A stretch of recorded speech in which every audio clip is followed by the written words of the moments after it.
Here's my first horsemanship pattern from the Redbud I showed in the level 2 amateur horsemanship. So to start off, you had to start with a long trot, which is just a faster trot than your normal horse's gait. And when I tell you I practiced the long trot and we were flying, we were doing so well. And then in the pattern, it was so slow. I had to push him so much with my feet. And then once we got to the cone, we had to break down to just a normal trot and go his normal speed.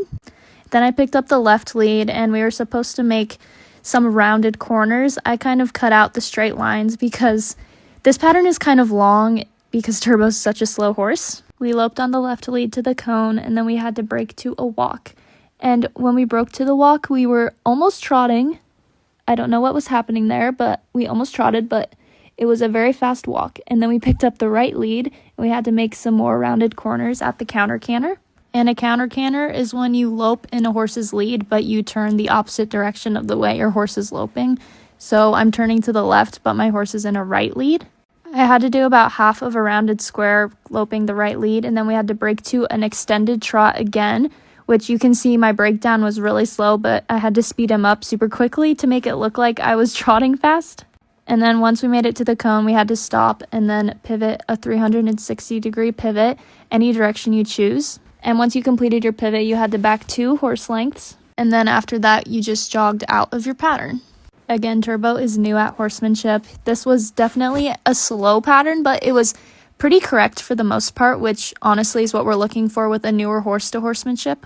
Because once you get things correct, that's when the sharpness and the speed comes in. And of course, he had to poop right after my pattern. I'm glad he didn't poop during my pattern. But overall, Turbo did a great job. Here is my second horsemanship pattern from the Redbud Spectacular show. To start this pattern, I had to walk to the cone and then pick up a normal jog, and then I had to trot to the second cone and make a square corner.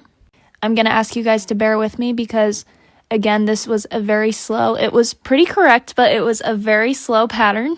It's so funny, again, how in the show pen, it's so much different than when you actually practice, because practicing, I thought I was going pretty fast. I was holding him with my legs well, and then in the show pen, it just gets so slow, which is something that I need to work on.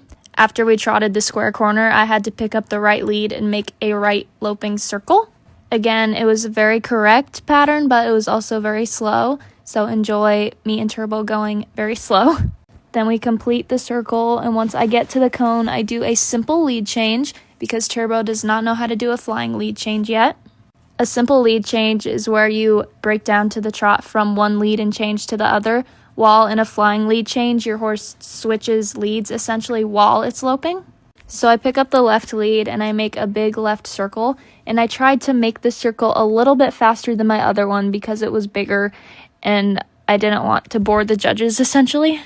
But Turbo was such a good boy. He listened so well. Obviously, as you watch the pattern, there are some things that we both need to work on, but overall, he was a great horse. And after I complete that big circle, I have to break down to an extended trot. And then once I get to the cone, I have to stop and then back. And our back was a little sticky, but we've been working on that, so hopefully next time it'll be better. And then afterwards, we just trot out, and that's the end of our horsemanship pattern.